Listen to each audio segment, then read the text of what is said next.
Hello, everybody. Welcome to this week's episode on Laid Back the Rosinka podcast. And today we'll be talking about life. It's all about relationships. So today I'll be talking to one of my friends from secondary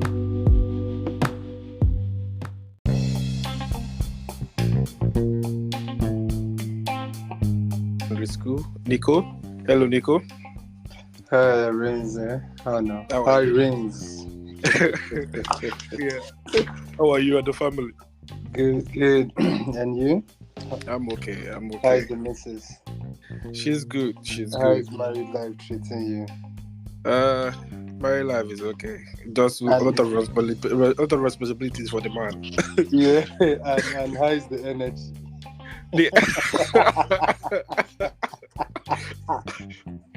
It's all about mix. You're always happy. Then when you remember responsibilities, you get a little bit down. So it's mixed. Yeah. True that. Yeah. And thanks for welcoming me and the opportunity to be here. No, you're welcome. So today, we'll be talking about relationships because I believe everything is about life. It's all about relationships. Your success is determined by the people you keep around you, how you build and maintain those relationships. So, what do you think? Do you think relationships all about being friends? So, like for example, you meet people in a certain area. Let's say you go to school for like a year or two. You just meet friends there and then leave them and then move on with your life. Like, what do you think about relationships? I think it's a vital thing. So for me, I look at it as a community because even like what the Bible says, I don't want to sound spiritual, but that it's not good for man to be alone. So in general context, I think we are social beings and we need communities to grow. We need communities to live. Like you can't just be idle or by yourself. So for me personally, I think it's an important aspect of life, and wherever you find yourself, to be able to build meaningful relationships where possible. So yeah, that's for me generally. Yeah, that's what I think. Okay, so when you say relationship, that mean you should be wary of people you bring into your circle. You have to actually pick carefully, because when you say beneath, you have to be sure of who you actually bring into your circle. Oh yeah, totally. Like you have to be careful, of course, and to first of all to know like, okay, what values is this person bringing into my life? Does it align to the values that I have for myself? In the area where it doesn't align, let's say if there's a deviation, it's for you to ask yourself, is there something for me to learn? Is the deviation towards a positive aspect? If not, like yeah, of course you have to. It's just like going to buy a car. You have to test the car. You have to know the functions. You have to know its use. So at times for me, it's relationship is something that you have to be very, very, very intentional about. Like, what do I hope to get out from this relationship? What am I willing to give as well? Because at times, as humans, there's this selfish tendency of what can I get? What can this relationship offer me? Not thinking of what can I myself give towards this relationship and to make the relationship lasting. So yeah, you have to be very, very, very intentional about the people you let into your circle. Yeah, you have a point there, because you mentioned something that actually you mentioned something about human beings being a little bit selfish and thinking about what we can get. Because I see this movement where people talk about your network is your worth, and I feel a lot of the time is centered around that. They just think about what they can get from that person to get them into their particular network, and that's it. Do you have any problem with that particular sentence? Your network is your worth, or do you people is the meaning is misconstrued? What do you think about it? Because sometimes I feel like it's all about people trying to see what they can gain from somebody, and once they gain that thing, they just discard the person and move on. What do you think? Yeah, so I've not really thought of it in that light, but I think I would like to look at it this way. It depends on the context where we're talking about. So, for example, like you mentioned, maybe if they get you into their network or they get into your network and then they get what they want and leave. For me, at that point, that's a parasitic like relationship. But in the broader context, I think my understanding of that phrase, "your network is your network," is more like maybe those in your midst, kind of like it's kind of like show me your friends and I'll show you who you are. Yeah. So I think that's kind of how I relate to that. But in actual sense, really, your network is not, it doesn't necessarily define your worth or what you are. So I think I've really not thought about that your network. I don't use it myself. So Yeah. No, but good that you've clarified because but because I've seen a lot of people, maybe it's part of sort of building strategic relationships so that they can actually move up the corporate ladder or in their different. mm, Or I've seen people use that term a lot, and most of the yeah. time I realize, at least the ones I've been able to encounter, it feels like they just want to get something from you, and once they get, whether it's a project or something, and that's it. Mm. Yeah, And- so come to think of it, in the corporate space, yeah, I think it's a dog eat dog world. yeah, So I think in that context, yes, it's actually very selfish. It's more like, let me get into this space to advance onto the next level, and then at the point where you no longer serve the purpose, I would latch onto another level. So I keep building my network. So in that sense, it's more like, would I even call it a healthy relationship? Because you're not building lasting relationships. It's more like temporary relationships where this is what I can get from this, and then on to the next one. So for me, like in that context, it's more like using people to get what you want. I don't think I don't see that as a healthy form of relationship at all. so does that mean people we work with, most of the time people don't actually become real friends with people they work with, or is that just an anomaly? Like, is it normal, or people don't really try to be real friends with people they work with and they just get what they want and that's it, the friendship ends? Yeah, so technically, like for me, you mustn't be friends with your colleagues. It's work. It's not a relationship. It's not a social gathering. It's not a club. So it's more like just get in there, do what you meant to do. At times there are possible um, scenarios where you actually have, as we mentioned earlier, you have something binding, or your thoughts or your way of life get to align with certain people, and you build relationships of those instances. Fine and good, but in actual sense, like in places I've worked, I tend to stay alone and tell myself, like, okay, I'm here to do XYZ, and at the end of the day it's gone. But if there are instances where you can actually maybe get social with your colleagues and build relationships, fine and good. But outside that, I think the job is the job. Just get your job done. For me, it's not a criteria. Like in fact, I don't even.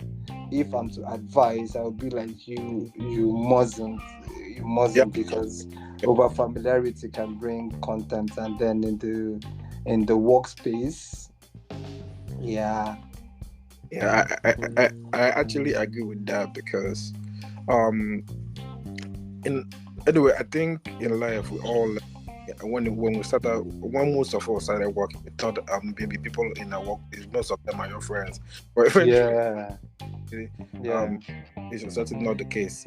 So but back away, like move away from the corporate context, if you move to, like, for example, to the schools we've gone to, I believe in networking with people you went to school with, primary school, secondary school, or whatever.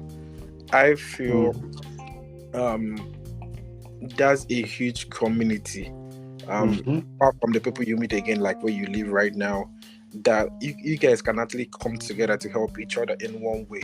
It doesn't have Mm-hmm. to, it could be as long as you guys have built a relationship, you can maintain it, because eventually you may realize, oh, NIKO is actually into this business, and you guys can actually partner and actually build a particular product. You see what I mean? Yeah. So in that context, right, do you think um like building those relationships, like from secondary school, like you went to the same secondary school, do you think the relationships you built in secondary school or university have actually helped you in one way or the other, like to date?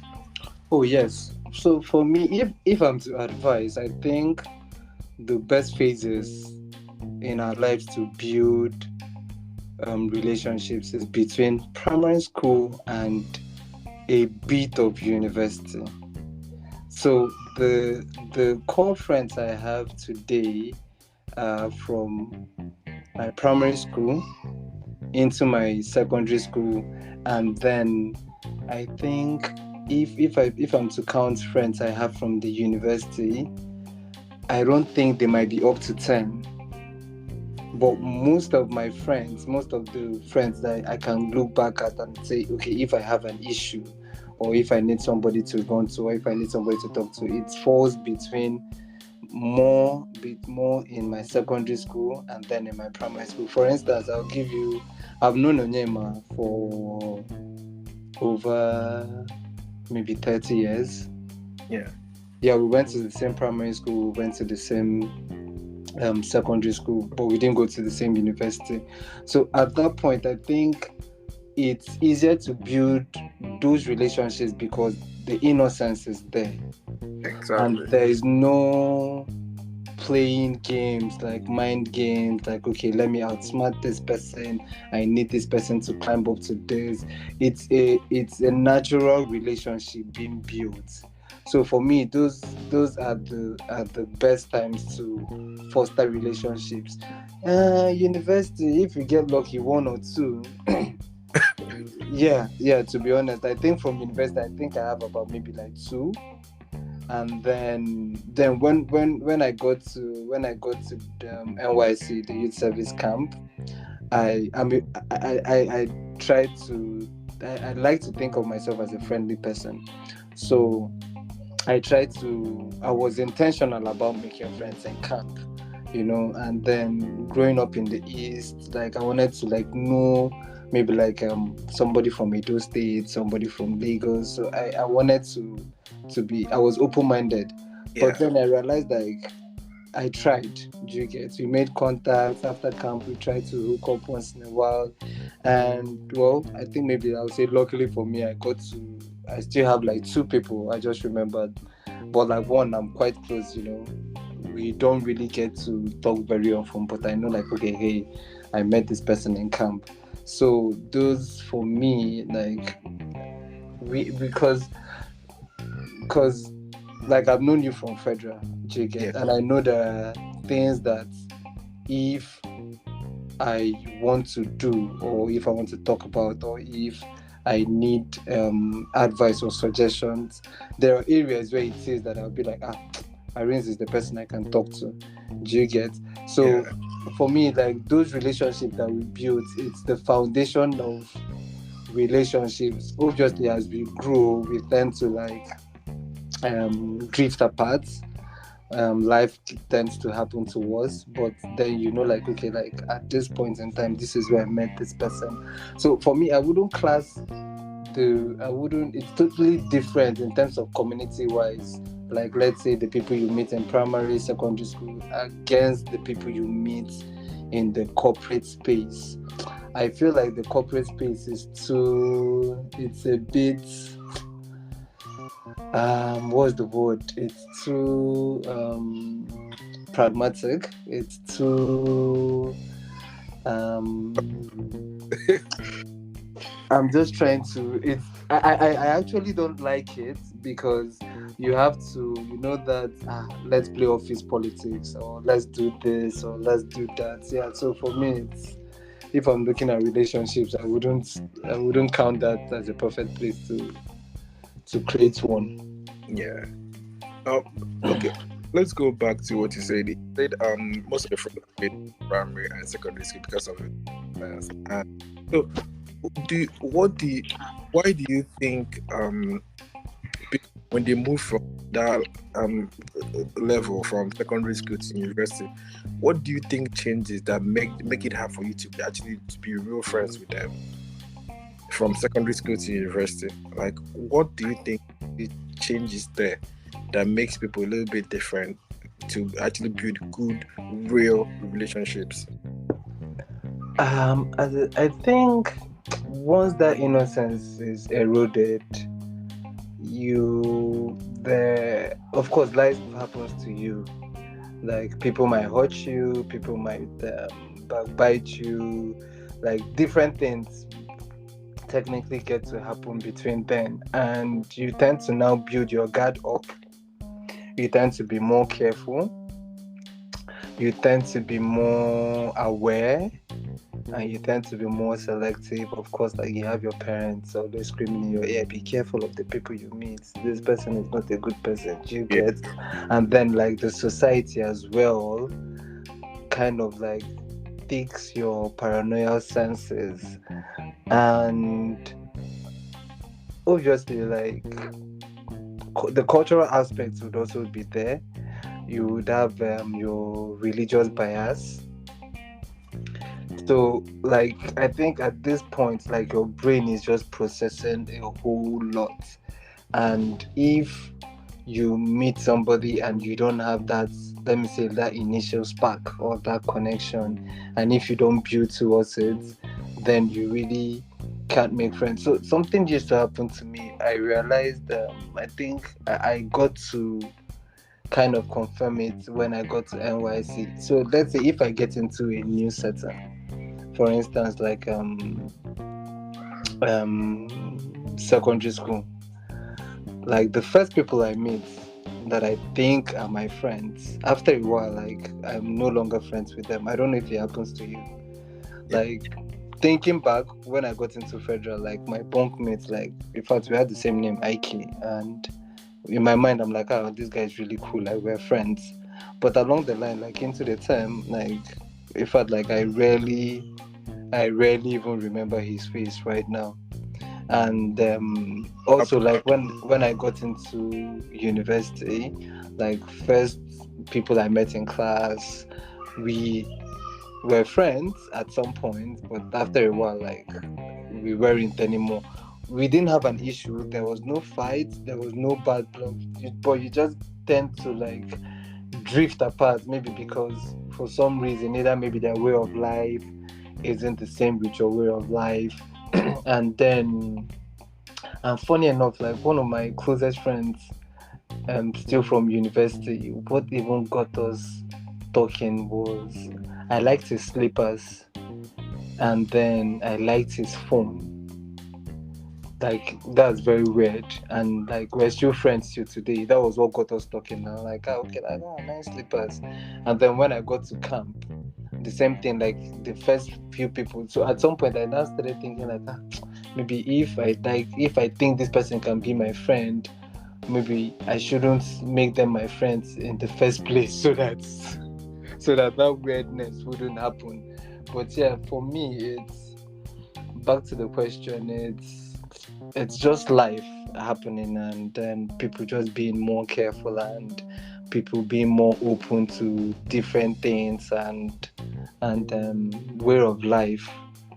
Yeah, Like, you might connect with people, like, on the football pitch, yeah, and, like, you guys have something to talk about, and you guys have something to relate about. But when there is no common ground, yeah. yeah, you definitely can build relationships.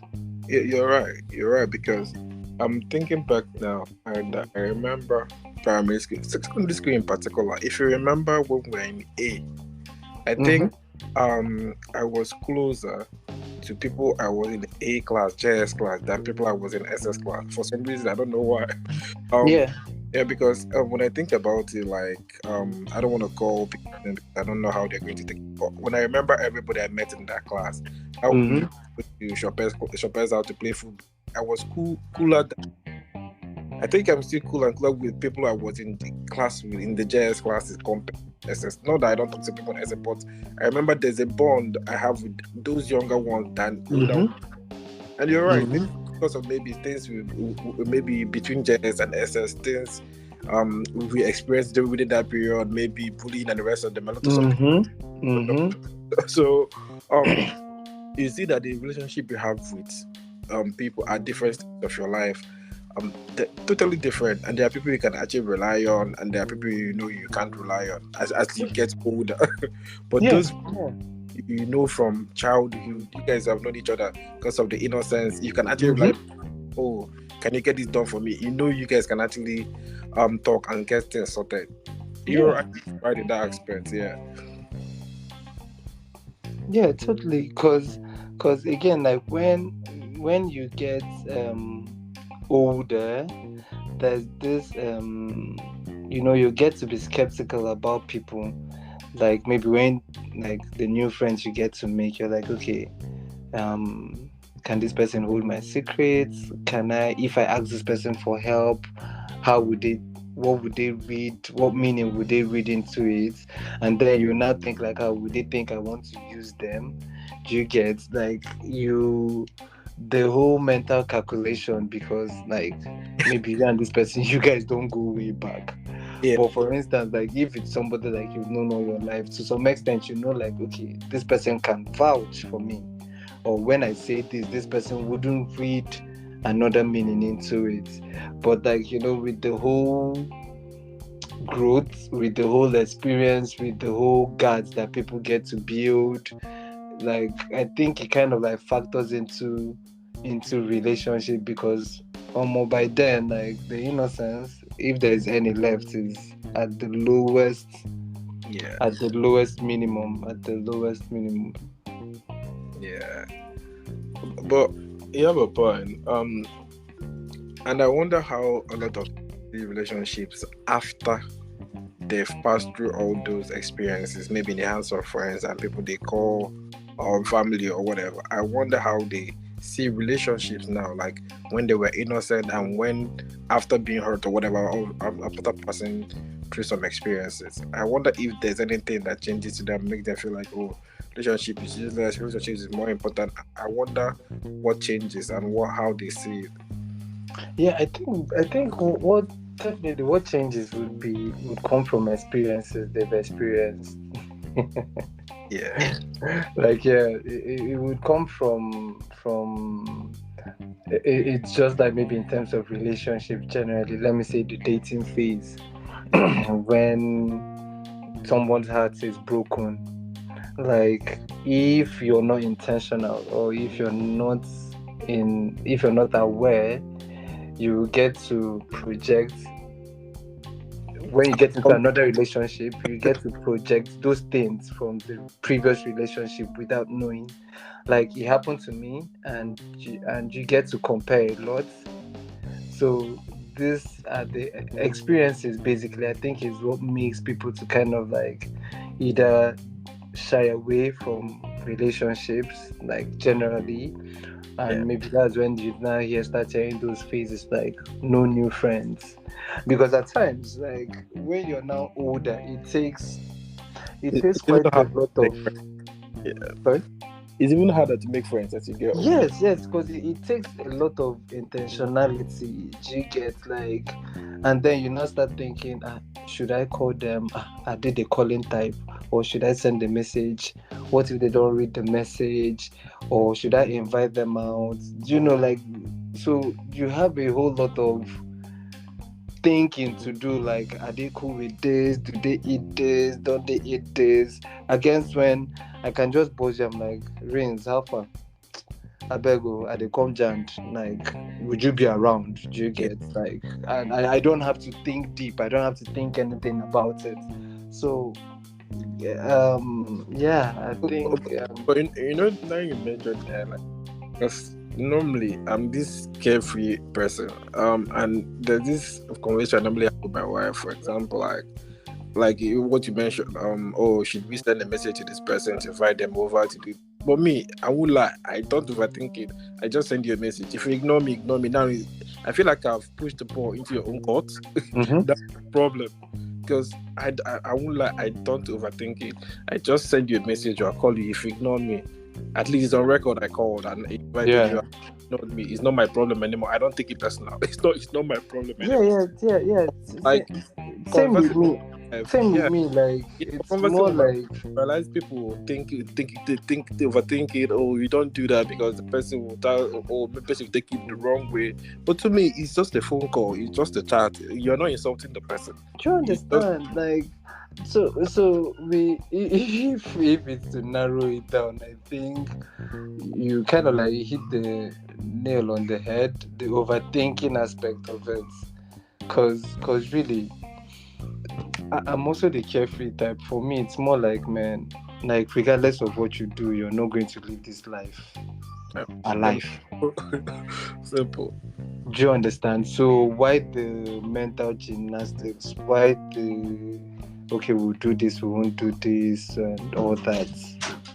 We have a visitor.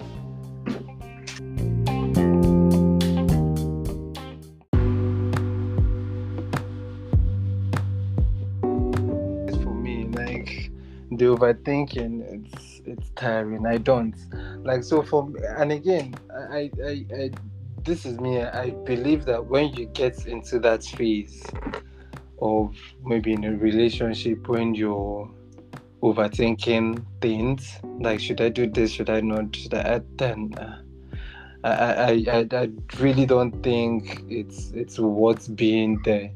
No, You no, get I don't think so. I remember last year I was advising a young girl about dating, and she would tell me she would send a message and then take 3 days to reply to the guy. And I told her straight up, if I was the guy, I would ignore you. Like, nobody has time to play that kind of game. do To you me, understand? either you want to connect and be friends or you don't want to. Like, person won't take it personal, but nobody has that time to be playing games with you. Oh, are you going to reply today? Are you going to reply next week? How Nobody. many hours did you reply my How message many and how many take the hours? same hours? Man. Exactly. And eventually she did not get it, but later she now told me that she realized I told her, unless the person has self-esteem issues, but if somebody that knows himself, the person will not take that nonsense from you. Nobody has time to be doing that because has a lot of other things to do. Yeah. But eventually she came to realize what I was trying to explain to her. Like, it's either you want to connect or you don't want to. If you're playing that game, I don't think it will make the person want you more. I don't think so. Exactly. It will even infuriate the person because the person will be Yeah. like, what is this? Just have a conversation. If you don't want to talk, fine, just go on. But don't expect when you do 7 days, it takes 7 days to reply. Like come on. And so it brings me back to relationships and being intentional. Yeah. Do you get? And I think part of being intentional is just being open and being frank and communicating what it is that you mean, not I'm giving you clues. Like Yeah. nobody's Sherlock Holmes. We're not here to solve a murder case. You Uh, understand? yeah. If it's I want this, let it be I want this. What's the worst that could happen? It's a no or a yes, or maybe let me think about it.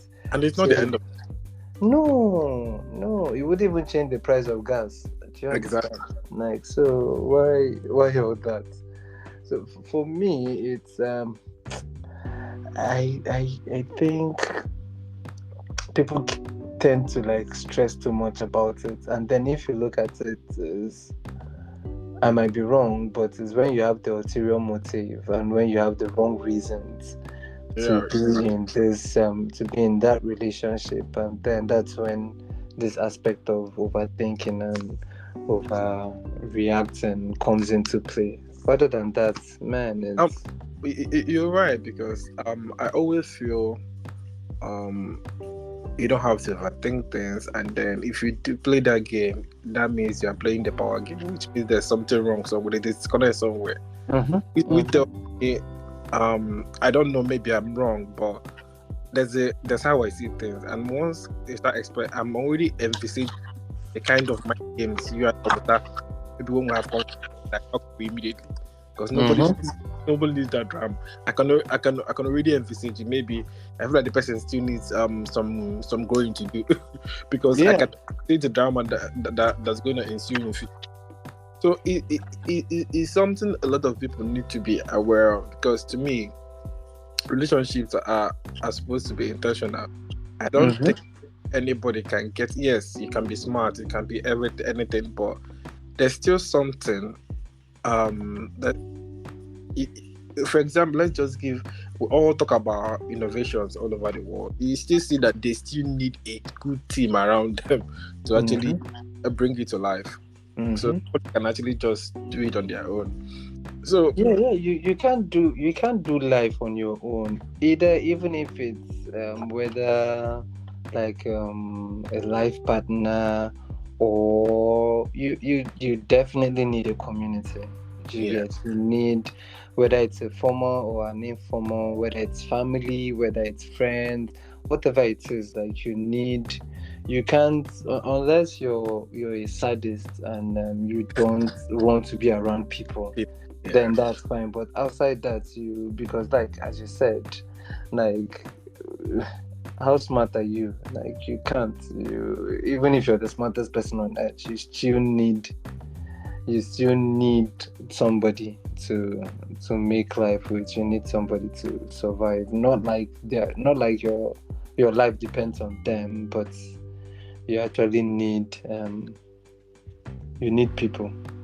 You need okay. And for me okay, go ahead.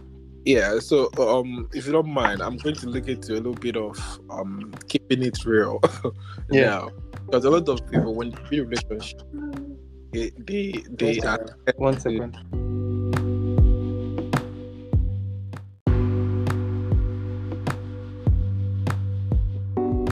About relationships, let's look into keeping it real.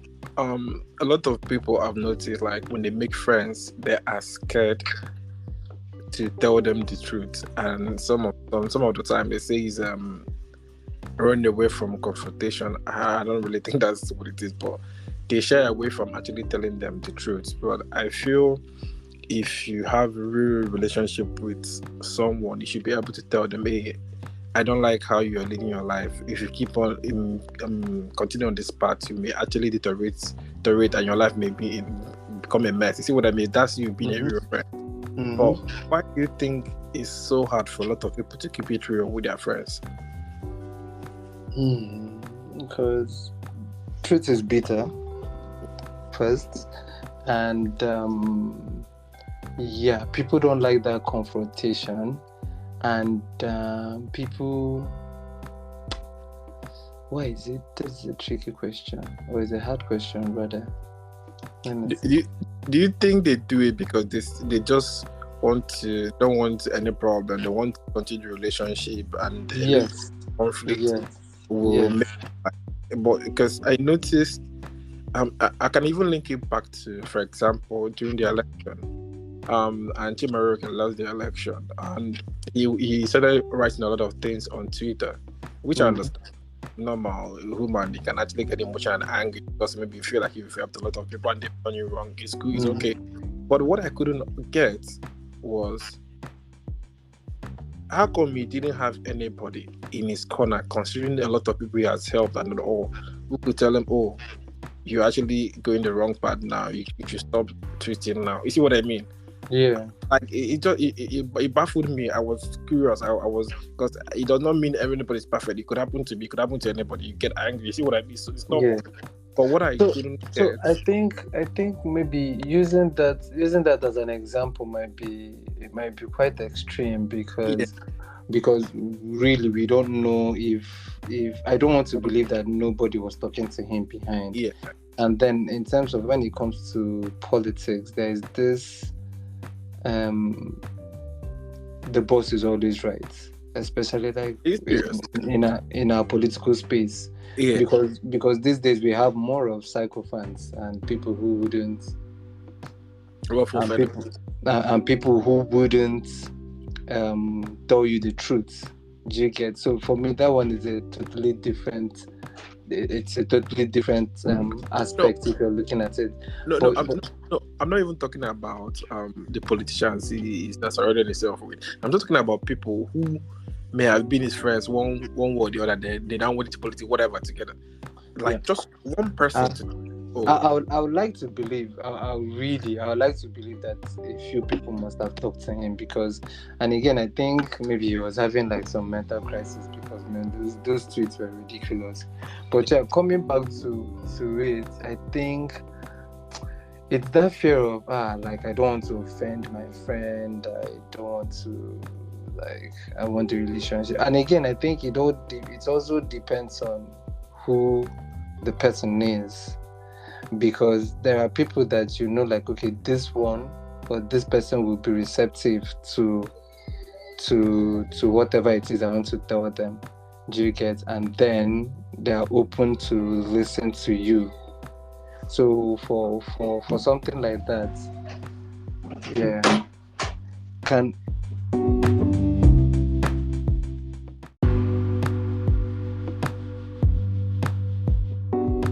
get to that point for friendships. I think it's that I don't want to hurt this person, or at times there might even be some benefits like you're not willing to lose because you feel like if I tell this person this way, if I tell this person this, they might not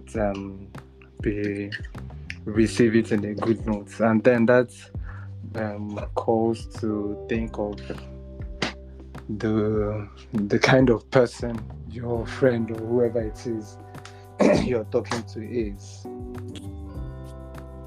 Oh, okay. Fair. So some people link it to the benefits they. Yeah. Oh, interesting. Okay. And what if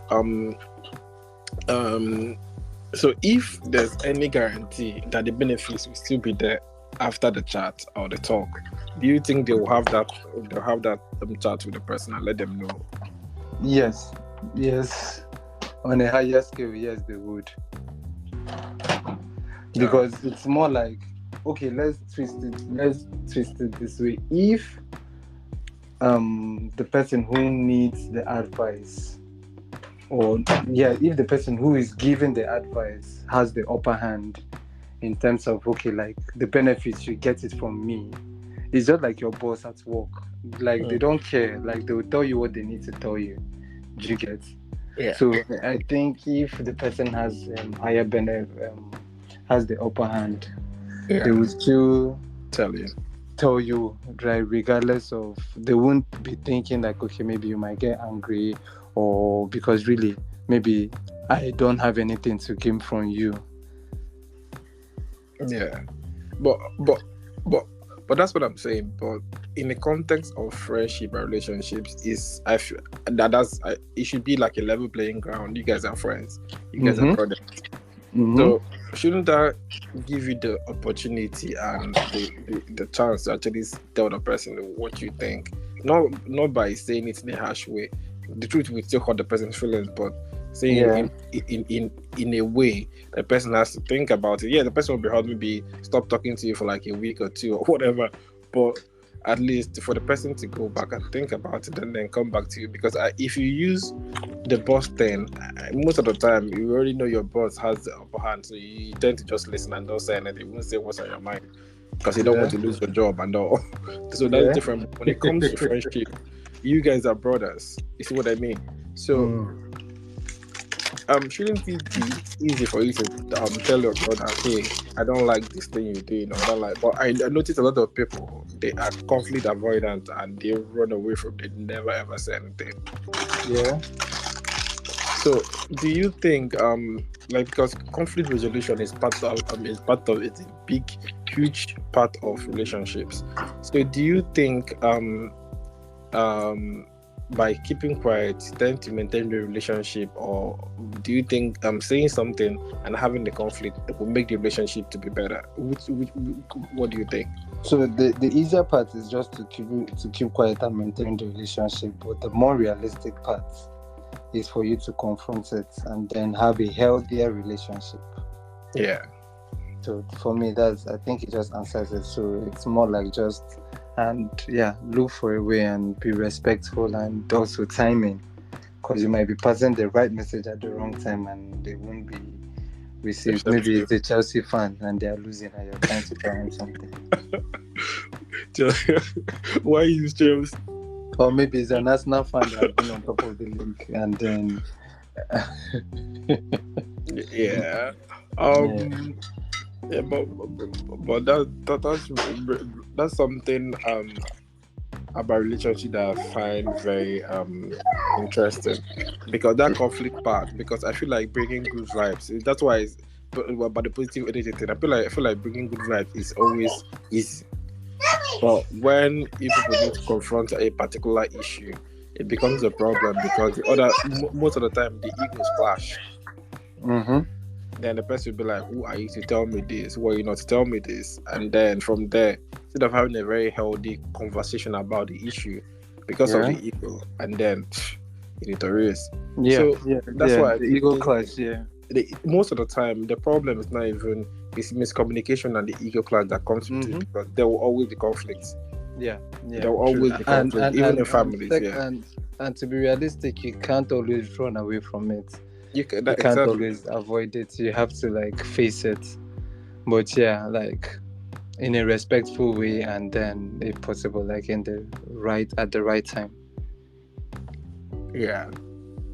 But for me, it's you just, especially when the person is doing something that isn't to the best of their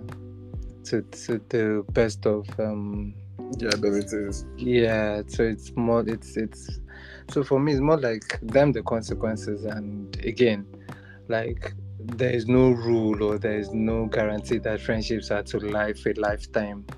If that's what is going to bring an end to the friendship and to the relationship, then that's fine. I believe at times that you're in people's lives for a certain purpose.